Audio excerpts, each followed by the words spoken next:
latest episode of Yellowjackets, we found out the fate of Shauna's first child and watch Misty trigger a Yellowjackets reunion in modern times. So, starting off with the past, when Shauna was in labor, things were complicated. Nobody really paid attention to the birthing video.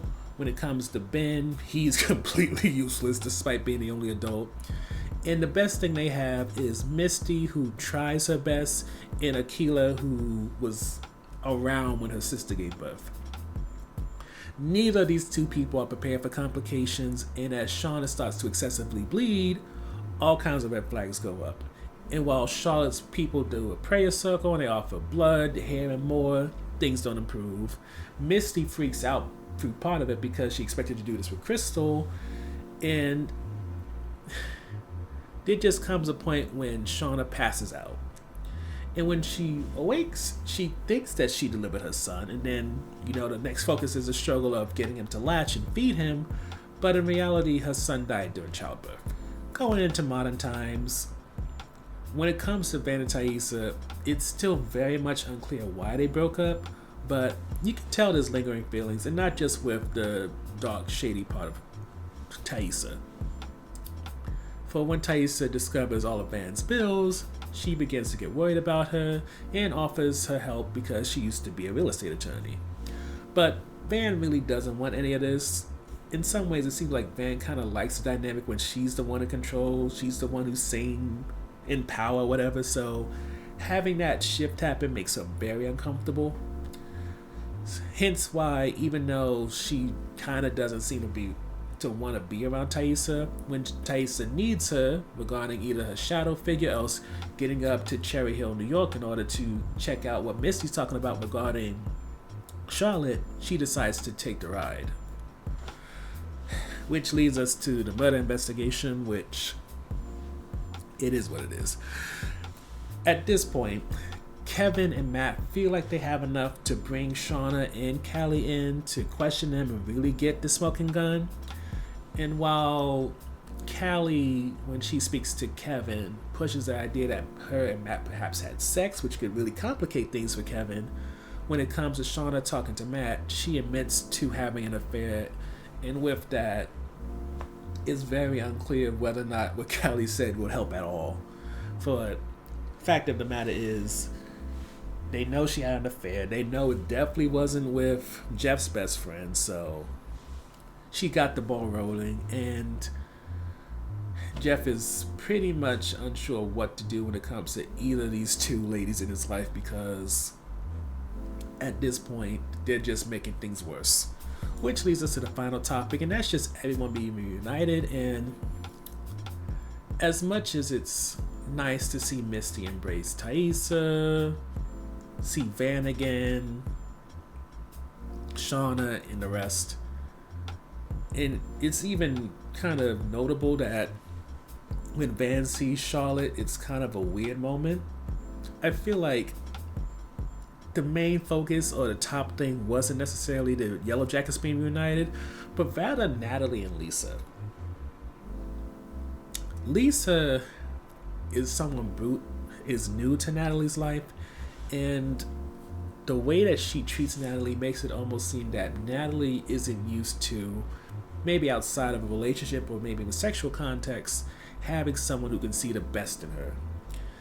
And granted, her seeing the best in her and Charlotte being a part of that kind of gives her the ick, but with Lisa really connecting with her, even entrusting her with that goldfish, it seems to only further this breakdown of this wall or else this persona that Natalie has held on to, and it truly makes it so that I hope so badly that Lisa doesn't end up fodder so that Natalie can end up relapsing, because the relationship just seems too good to be true right now. So going into the review portion, again, it's such a highlight to watch Natalie and Lisa's relationship because mental health journeys are incredibly difficult, especially when you have people in your life who find power in your vulnerability. So to watch Lisa form this bond with Natalie, one in which she tries to give her the same strength offered when Lisa was dealing with her mom, it gives Natalie the relationship she needs. One in which the core of the relationship is mutual respect, there's love, there's grace, forgiveness, and there's room to grow. With Travis, I think that in his own way he loved her, but he also enabled her and partook in what made her a worse person. With Misty, there's an obsession, sort of like how maybe Van was with Thais in terms of being a person who's needed, being a person who's empowered. And with that, you can see Natalie push back because she doesn't want to need somebody. She wants to want somebody and for them to want her back, not necessarily need her for one thing or another. And that is what Lisa gives her. And that's why, again, I'm so worried about what this show might do to Lisa just to drive Natalie's storyline a bit better and maybe use Lisa as a stepping stone so that Natalie is less of a supporting character and feels like a lead role. The second highlight comes in the form of Shauna being unable to maintain this image that she constantly tries to do both in the 90s and also in modern times. For with Shauna, you can see that she tries so badly to be disconnected, have her wall up, even be a little bit monotone, and I would say in most of relationships, she even has that sort of Jackie dynamic where she seems to make herself smaller, make herself seem non-threatening to the other person. But with her son dying, it feels like all that pressure to be that good girl and everything, even after Jackie exposed her, kind of just broke away, and we got to see Shauna at her most raw and vulnerable. And I feel like that was a first, because honestly, I didn't pay much note to Shauna in the past, and kind of not really in the present because she's so reserved and kind of standoffish. So her getting pregnant, her having this baby, it was figured that more than likely the baby died perhaps in a similar way to Jackie, or maybe they took it away from her and she just doesn't talk about it. But for her to have this extended time where she's like struggling to have this baby latch and get it to feed, and then that's when she wakes up and realizes it's just this cold dead corpse, that hit.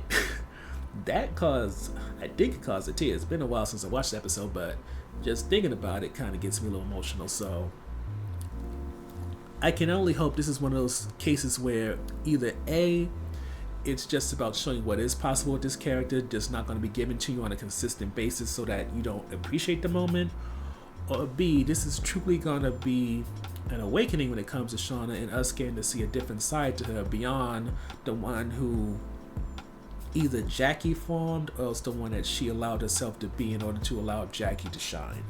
So when it comes to our last topic, it's an on-the-fence topic, and it's just about the whole Adam murder investigation. Kevin and Matt really aren't doing it for me. Kevin is the boring good cop who lacks a personality or anything really worth noting. Matt, he's an overzealous cop who wants to make a name for himself, and the only thing he may really give us is through him exploiting Shauna and perhaps using the Adams murder in order to get more information about the Yellowjackets past in the wilderness. That's all he can really give us.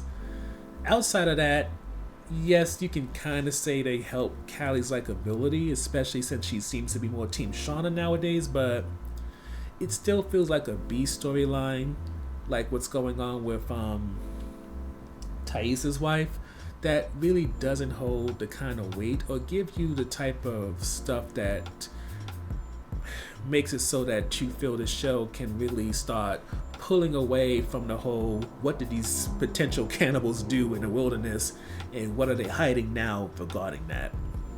Overall, with the answer to what happened to Shauna's first child and the promise that something else could happen in the present day, as we begin to trek into the final episodes of Season 2, there is hope that we may have something to look forward to on both ends of the time spectrum.